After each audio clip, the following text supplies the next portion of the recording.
Asyhadu an la ilaha illallah wa asyhadu anna Muhammadan abduhu wa rasuluhu la nabiyya ba'da amma ba'du.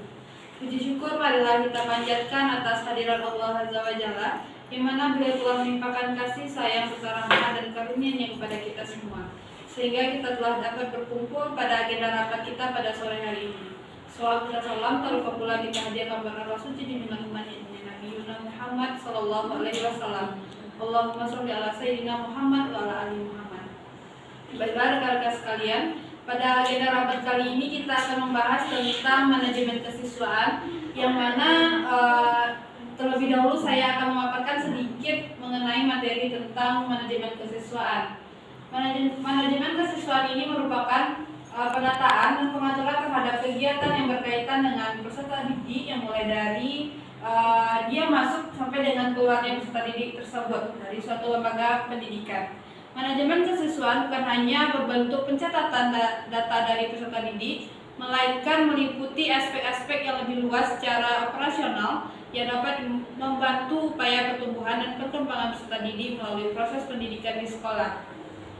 Selanjutnya yaitu ruang lingkup dari manajemen kesiswaan, yang mana yang pertama yaitu perencanaan kesiswaan, termasuk di dalamnya adalah pengembangan program kesiswaan. Yang kedua yakni penerimaan peserta didik, yang ketiga orientasi siswa baru, dan yang keempat mengatur kehadiran, kelima mengatur evaluasi peserta didik, keenam mengatur kenaikan tingkat kelas, yang ketujuh mengatur siswa yang mutasi atau drop out, yang kedelapan mengatur kode etik dan disiplin siswa, yang kesembilan mengatur layanan siswa, dan yang kesepuluh adalah mengatur organisasi siswa. Selanjutnya, tujuan dari manajemen kesiswaan ini yang pertama yaitu meningkatkan pengetahuan, keterampilan, dan psikomotor siswa. Yang kedua, menyalur dan mengembangkan kemampuan secara umum, baik itu kecerdasan, bakat, dan minat siswa. Yang ketiga, menyalurkan aspirasi, harapan, dan memenuhi kebutuhan siswa. Serta yang keempat, dengan terpenuhinya tujuan dari 1 dan 2 serta 3 yang diharapkan siswa dapat mencapai kebahagiaan, kesejahteraan hidup serta berkelanjutan dengan lebih baik dan tercapainya cita-cita mereka. Selanjutnya yaitu mengenai tugas dari manajemen kesiswaan. Untuk mewujudkan tugas manajemen kesiswaan sedikitnya memiliki 3 tugas utama yang harus diperhatikan. Yakni yang pertama yaitu penerimaan murid baru. Penerimaan murid baru merupakan salah satu kegiatan yang pertama dilakukan, yang biasanya dengan mengadakan seleksi calon murid. Pengelolaan penerimaan murid baru ini harus dilakukan sedemikian rupa sehingga mengajar belajar sudah dapat dimulai pada hari pertama setiap tahun ajaran baru.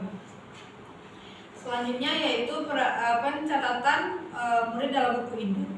Murid yang baru masuk perlu dicatat segera dalam buku besar yang biasanya disebut sebagai buku induk atau buku pokok. Catatan dalam buku induk harus lengkap meliputi data dan identitas murid.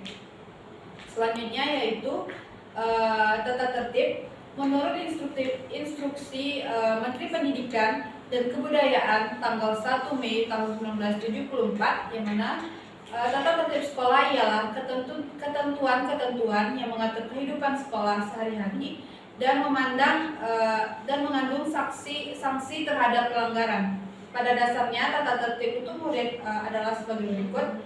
Yang pertama yaitu tugas dan kewajiban dalam kegiatan intrasekolah, yang meliputi yang pertama yaitu murid harus datang di sekolah sebelum pelajaran dimulai. Yang kedua, murid harus sudah siap menerima pelajaran sesuai dengan jadwal sebelum pelajaran dimulai. Yang ketiga, murid tidak dibenarkan tinggal di dalam kelas pada saat istirahat kecuali jika keadaan tidak mengizinkan, misalnya hujan. Yang keempat, murid boleh pulang jika pelajaran telah selesai. Dan yang kelima, murid wajib menjaga kebersihan dan keindahan sekolah. Yang keenam, murid wajib berpakaian rapi, sopan, dan sesuai dengan yang ditetapkan sekolah. Dan yang ketujuh yaitu murid harus memperhatikan kegiatan ekstrakurikuler seperti kepramukaan, kesenian, palang merah remaja, dan sebagainya. Larangan yang harus diperhatikan, larangan-larangan yang harus diperhatikan yang pertama, meninggalkan sekolah atau jam pelajaran tanpa izin dari kepala sekolah atau guru yang bersangkutan. Yang kedua, merokok di sekolah. Yang ketiga, pakaian tidak senonoh atau bersolek yang berlebihan. Yang keempat, kegiatan yang mengganggu jalannya pelajaran.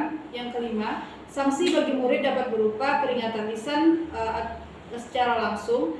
Yang keenam, peringatan tertulis dengan tebusan orang tua. Dan yang ketujuh, dikeluarkan sementara atau diskors. Dan yang kedelapan, dikeluarkan dari sekolah. Mungkin hanya itu paparan materi dari saya. Apakah ada dari rekan-rekan yang ingin memberikan tanggapan, saran, serta masukan? Dipersilakan.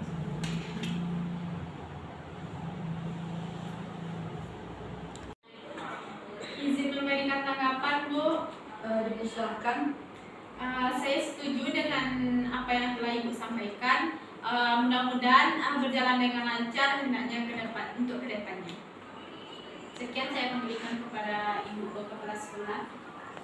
Terima kasih kepada Ibu yang telah memberikan tanggapan. Apakah dari rekan-rekan yang lain masih ada yang memberikan masukan, kritikan atau saran? Sepertinya sudah tidak ada.